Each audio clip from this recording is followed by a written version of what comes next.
What you said, like, yeah, you need to do those four things. Like I said, there's more. So don't memorize answers, like I already said. The 4 points, you don't need to talk about the 4 points, but it helps. So if you talk for 2 minutes and you just talked about the first 3 points, you're not gonna lose any score for this or any points for this. You do need to talk for 2 minutes. If you cannot talk for 2 minutes, your score will go down, definitely. The examiner will, if you at some point stop, the examiner will wait and then at some point prompt you to talk more if the 2 minutes are not over. So the best thing is to just keep on talking and talking and talking until the examiner says, oh, thank you very much, and then it's finished.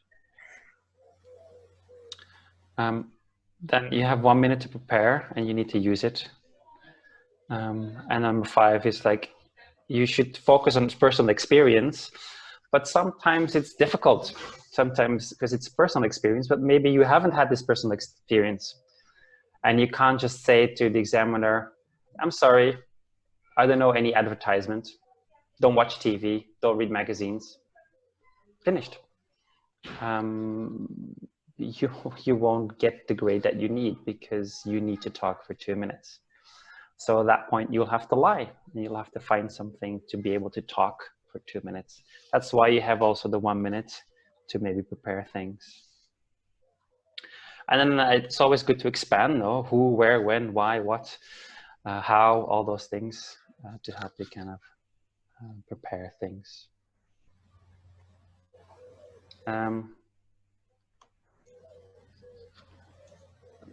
The preparation part is a key because many of the students that I teach, especially in the beginning, they're like, oh, 1 minute, what do I do with it? I don't know. They just sit there, they think about something and then they start talking. It's still important to kind of use it effectively, especially for your vocabulary. Because you get time to think about what you want to say, which means that you also get time to think about what language you want to use. And then you can write down some key words. You can write down some key things you want to say and write down some key words that you might want to use. We have just 2 minutes to express in speaking. In that part, in part 2. So the whole part. So the whole exam is 3 parts. The first part is 4 to 5 minutes, where you talk. The next is 3 to 4 minutes, and the last part, part 3, is again 4 to 5 minutes. Okay, thank you. But here you need to continuously keep on talking for 2 minutes. Part 1, how it works: the examiner gives you a question, you talk, and then the moment you stop, he will give you another question. That's the same thing for part 3.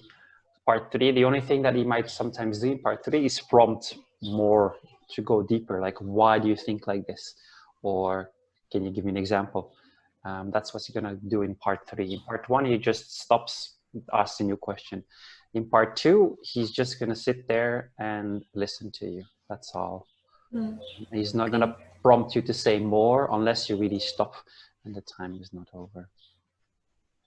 So that's why it's important to get used to talking for 2 minutes, because 2 minutes can be a very long time.